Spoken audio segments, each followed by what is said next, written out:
Jim, you've provided some excellent information today. Is there anything else you'd like to share, both for cancer survivors and their families, or for the financial advisors that are working with these survivors and family members? My response to that would be that take the time to create the plan, and then continue to work on that plan. Continue to mold it to what it is that you want it to be. For you financial advisors, continue to take it deeper. I mean, I think there's probably folks that are listening to this video, financial advisors now I'm speaking to, that probably spend the majority of their meetings with clients talking about the investment strategy, talking about alphas and betas and performance against benchmarks, and just what's going on in the economy, and all this is good stuff, and we enjoy it. I love it. I'm a financial advisor. That's why I got into finance.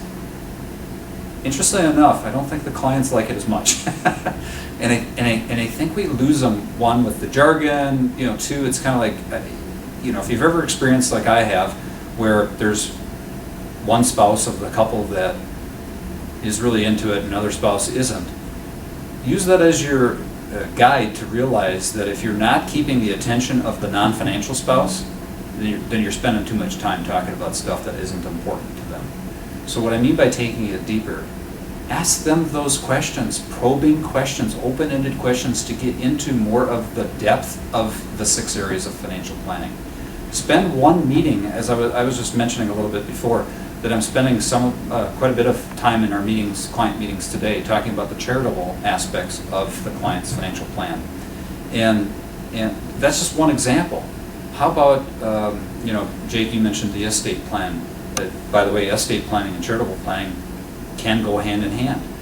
We could spend a couple of years talking to clients in client meetings about the pros and cons of different estate planning techniques and charitable giving strategies and so on. And I love that area of the law, and of finance.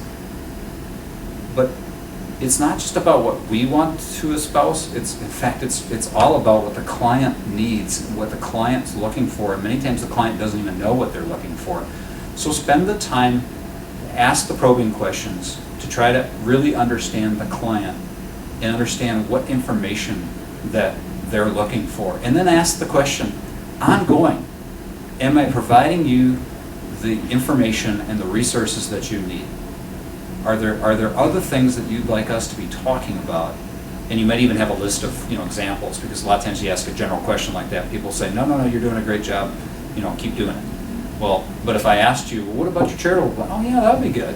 Or if I asked you about your, your Roth IRA or the Roth provision of your 401k, oh yeah, we could talk about that. I don't know enough about that. So it's the advisor's job to try to uncover what the client's needs are, and it's through asking a lot of questions. And just continue to do that. It's a never-ending process, and that's the beauty of the kind of business that we're in, because it's so fun to be able to help people get to where they want to be.